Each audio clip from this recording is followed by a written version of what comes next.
வணக்கம். நான் இன்னைக்கு ஒரு சின்ன கதை ஒன்று சொல்ல போகிறேன். இது ரியலாக நடந்தது. நான் இன்னைக்கு காஞ்சிபுரம் போயிருந்தேன். அப்போ அந்த காஞ்சிபுரத்தில் இந்த துளசி ஒரு பாட்டி கொண்டு வந்து பையில் வச்சுருந்தாங்க. நல்ல ஃப்ரெஷ்ஷாக இருந்தது. அப்புறம் இந்த பாட்டிக்கிட்ட துளசி வாங்கினேன். அதை நான் தொடுத்தேன். நான் இன்னைக்கு இப்போது உங்களுக்கு வச்சு தொடுத்துருக்கேன் நான்.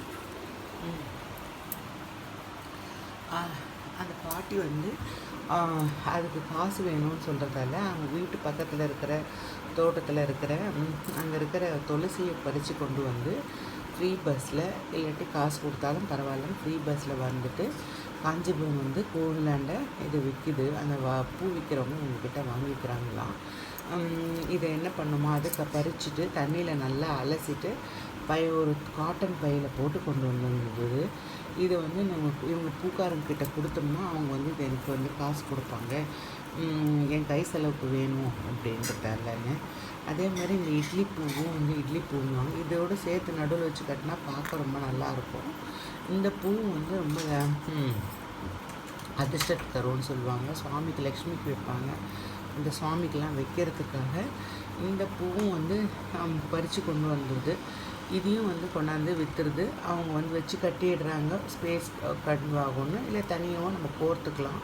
மாலை மாதிரியும் போடலாம். இந்த எண்டு மட்டும் வச்சு மாலை மாதிரியும் போடலாம், நிறைய பூ கிடைச்சோம். ஸோ இது ஒரு பிஸ்னஸ் ட்ரிக்கு தான் நான் சொல்கிறேன். இதை கொண்டு வந்து இது பண்ணும்போது ஒருத்தவங்க சொன்னாங்க, இந்த பக்கத்தில் பூக்காரர் வந்தார்னா அவர் என்ன பண்ணுவாராம், இங்கே இருக்கிற வீட்டு பக்கத்தில் இருக்கிற துளசி எல்லாம் எடுத்து பறித்து எடுத்துகிட்டு போய் அது விற்பார் அப்படின்னு சொன்னாங்க.